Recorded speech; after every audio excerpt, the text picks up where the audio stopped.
नमस्ते आचार्य जी। जी। आ, आ, आज हमने हमारे पूर्वजों के महिमा मंडन की बात की। तो मेरा इसी के ऊपर प्रश्न है। आज हिंदू धर्म में कई जगह से ऐसा सुनने को मिलता है कि हमारे पूर्वज विशेष थे जो वेद उपनिषद समझते थे और मुक्ति की राह में आगे बढ़ते थे। पर आज कलयुग है और लोगों की बुद्धि आज क्षीण हो गई है, जिसके कारण लोग वेदांत नहीं समझ सकते। तो आज के कलयुग में ज्ञान मार्ग पर बिल्कुल शून्य रहो और बस भगवान का नाम स्मरण करो। इससे सहज मुक्ति हो जाएगी। और इसके कारण मैंने देखा है कि बहुत लोग वेदांत की तरफ आने से रोक दिए जाते हैं। तो ये कुछ चीजें थी जो मैंने कोरिलेट की आज ये के। सबके लिए आज एक एक्सरसाइज है। ठीक है। हमें बताया गया है कि कलयुग से पहले सतयुग, त्रेता, द्वापर ये सब आते हैं। ठीक है। तो इनकी जो अवधियां बताई गई हैं कितने कितने लाख साल की हैं, थोड़ा लिखिएगा। ठीक है, कितने कितने लाख साल की हैं, थोड़ा लिखिएगा।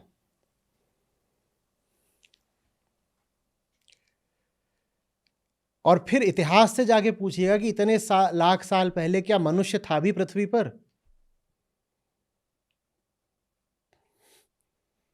तो अगर बोला जा रहा है कि सतयुग में हुए, द्वापर में हुए, ये कैसे संभव है? उस समय तो मनुष्य ही नहीं था। तो उस समय कहाँ से महापुरुष आ गए? पुरुष ही नहीं था कोई। तो ये सब काल्पनिक बातें हैं कि इतने साल का ये युग होता है, इतने साल का ये युग होता है। ये सब बातें पौराणिक हैं, इनका वेदांत से क्या लेना देना? पुराण के किस्से कहानियां हैं ये सब बात। आप किसी ज्ञानी से पूछोगे ना कि ये युगों का क्या मतलब होता है, वो कहेगा जो तुम्हारे मन की अवस्था है, तुम उसी युग में जी रहे हो। युग माने समय, और समय क्या होता है? Mind is time. जिसका जैसा मन वो वैसे युग में जी रहा है। तुम्हारा मन अच्छा है, तुम सतयुग में जी रहे हो। तुम्हारे मन में प्रकृति का कोई गुण ज्यादा छाया हुआ है तो तुम त्रेता में हो। तुम्हारे मन में दूसरा गुण ज्यादा छाया हुआ है तो तुम द्वापर में हो। और तुम्हारे मन में तमसा ही तमसा भरी हुई है तो तुम कलयुग में हो। तो ये युगों का खेल कोई बाहर नहीं चलता कैलेंडर में। ये युगों का खेल बस यहां चलता है, मन में। मन ही समय है। और अगर आप कहोगे बाहर चलता है तो आज थोड़ा सा ये रिसर्च कर लेना कि कितने लाख साल का कौन सा युग होता है। और अगर इतने लाख साल का होता है तो उस समय पृथ्वी पर कौन से पशु पाए जाते थे? आप पाओगे पशु ही पशु पाए जाते थे, मनुष्य तो था ही नहीं तब। इतिहास से हम अच्छे से जानते हैं कि हमारे महापुरुष आज से कितने हजार साल पहले के हुए। ठीक है। हमें अच्छे से पता है कि हमारे वेद भी 2500 से 3500 साल पहले आज से रचे गए। तो ईसा पूर्व 1500 वर्ष और ईसा पूर्व 2500 या 3000 वर्ष, तो आप जोड़ लो कितना हो गया। अधिक से अधिक हो गया 5000 साल आज से, 5000 साल पहले। और अगर उसको बहुत हाल का लोगे तो हो गया 2000 और 3500 साल पहले। तो 3500 साल से 5000 साल, ये तो वेदों का रचना काल है। तो हमारे महापुरुष तो सब वेदों के बाद ही आए हैं ना। कहाँ आप इसमें कलयुग वगैरह लाने लग गए कि इतने लाख साल? यहाँ लाखों की कोई बात नहीं है, सारी बात 2000 4000 साल के अंदर अंदर की है।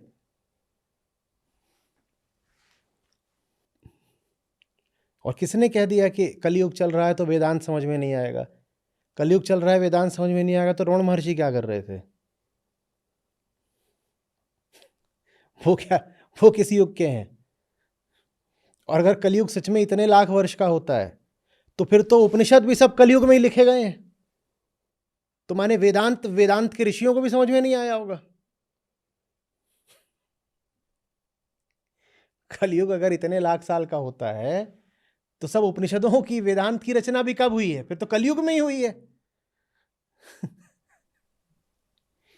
तो ये सब ऐसे ही भ्रामक बातें हैं। थोड़े से भी जो समझदार और गंभीर लोग होते हैं वो ऐसी बातों को बहुत मजाक की तरह लेते हैं। इसमें गंभीरता की कोई बात नहीं है।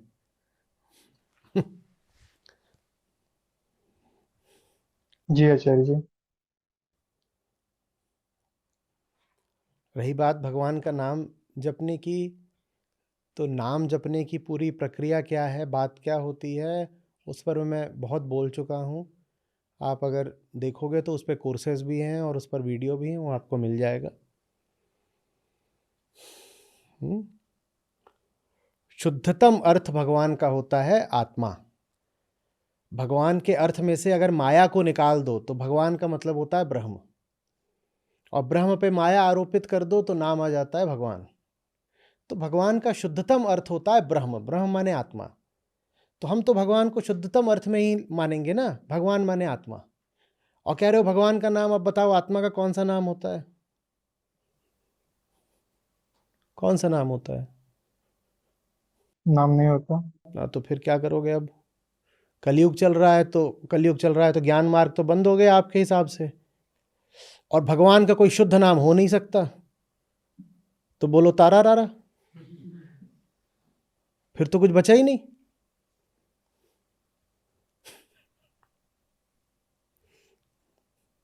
उल जुलूल बातों पर ध्यान नहीं देते।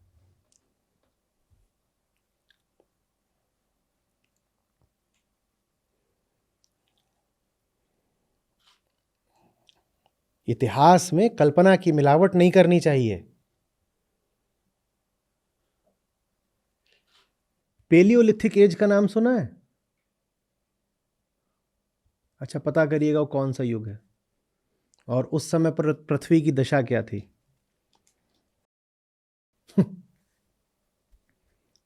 कितने हजार साल पहले था, तो फिर किस युग में पड़ा और उस समय पृथ्वी में क्या चल रहा था, और आपकी जो मान्यता है वो क्या बोलती है कि उस समय क्या चल रहा था। तो दोनों बातें एक साथ तो सच हो नहीं सकती।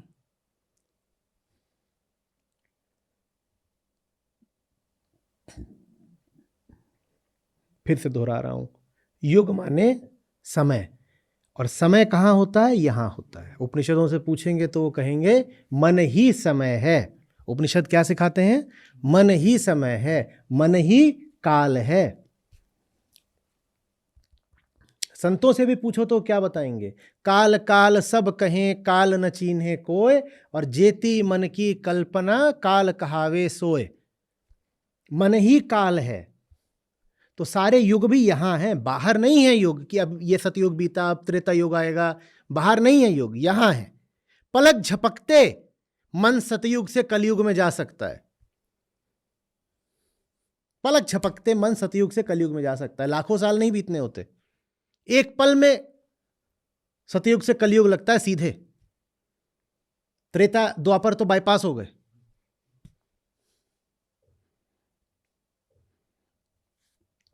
मन झूठे ज्ञान से ही परेशान है, ठीक है? मन की परेशानी क्या है? झूठा ज्ञान। अभी कल वहां आज तक के वरिष्ठ संपादक हैं, मैं उनके साथ था, तो साक्षात्कार हो रहा था, वो आएगा देखिएगा आप लोग। मैंने उनसे पूछा, आप सो जाते हो, आपको कोई तकलीफ बचती है क्या? आप लुट गए हो, आपको बहुत बीमारी हो गई हो, पर आप जब सोए होते हो कोई तकलीफ होती है उस समय गहरा? तो सारी तकलीफ कब खड़ी होती है? जब आप जग जाते हो, और जग के क्या आ जाते हैं? विचार। और हर विचार में क्या बैठा होता है? ज्ञान। ऐसा है, ज्ञान कहता है ऐसा है। तो मन की सारी तकलीफ ही ज्ञान है, झूठा ज्ञान। मन की सारी तकलीफ ही ज्ञान है, और झूठे ज्ञान को झूठा बताने के लिए भी ज्ञान ही तो चाहिए ना। जो चीज जिस तल पर होती है उससे वहीं तो जाके लड़ोगे ना। कोई जमीन पर बैठा है, उससे आसमानी तलवारबाजी करके हरा दोगे क्या? कोई अगर जमीन पे बैठा है तो उससे लड़ने कहां जाना पड़ेगा? जमीन पर ही उतरना पड़ेगा। भले ऊपर से उतरो, ये कर सकते हो कि ऊपर से उतर आए नीचे आए, पर जाना तो उसी के सामने पड़ेगा जो जहां खड़ा हुआ है।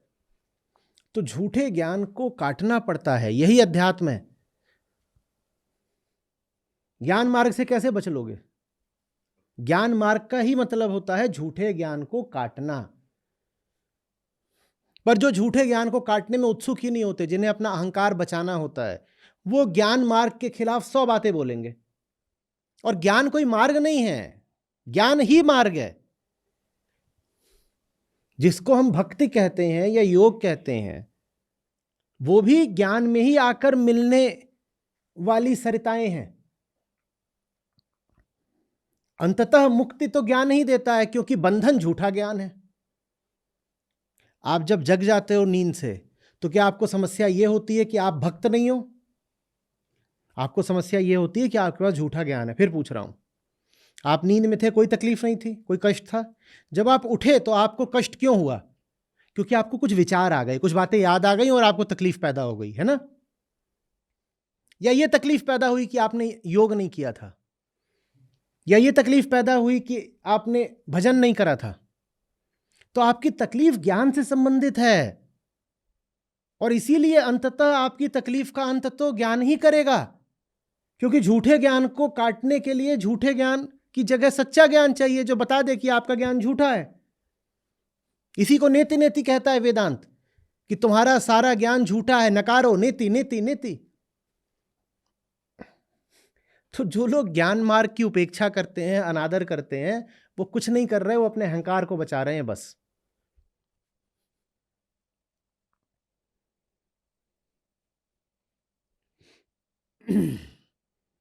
सारी समस्या आपकी है आत्म अज्ञान। मैं कौन हूं, इस प्रश्न का उत्तर नहीं हमारे पास, हम कुछ और ही बने बैठे हैं। अब तुम कुछ भी झूठ मूठ बने बैठे हो, वो झूठ मूठ जो तुम बने हो, उसके बाद तुम डफली बजाओ, गाओ, नाचो, चाहे योग मुद्राएं लगाओ, तुम्हें निवृत्ति थोड़ी मिल जाएगी। क्योंकि जो कुछ भी तुम कर रहे हो, वो करने वाला ही गलत है।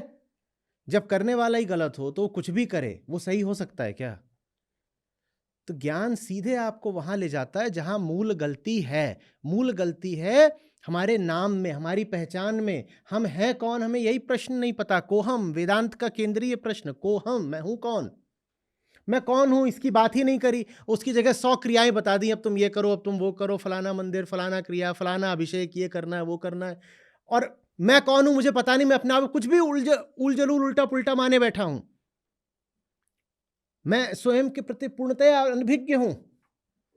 आत्म अज्ञान छलछला रहा है और कह दिया अब ये कर लो, अब ये कर लो, अब ये कर लो, अरे कौन कर रहा है? जो कर रहा है वही पगला है।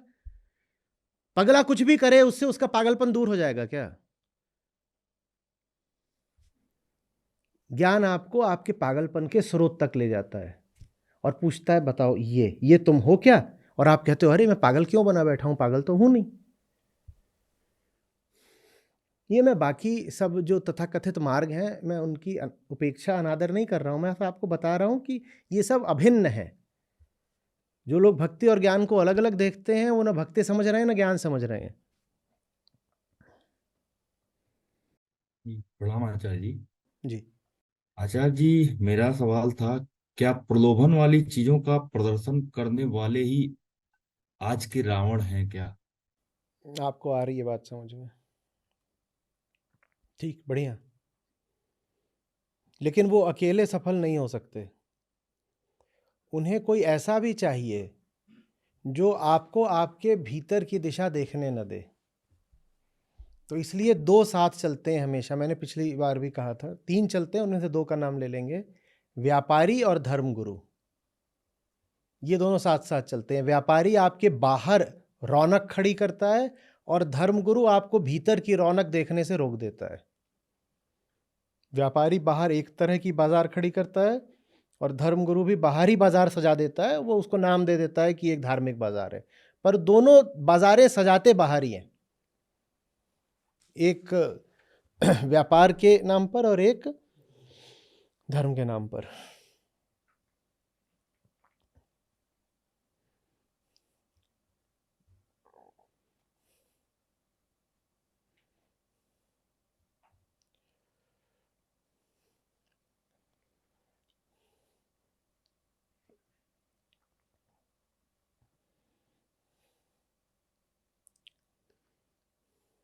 विचार करिए, आपके अपने विचार से जो बात निकलेगी वही बात आपको बहुत दूर तक ले जाएगी। और मुझे भी सबसे आनंद तभी रहता है जब आप स्वयं गहरा विचार करके सामने आते हैं। तो बढ़िया, इस पे विचार करिए और आगे। चलिए। मन मुआ माया मुई, संशय मुआ शरीर। मन मुआ माया मुई, संशय मुआ शरीर।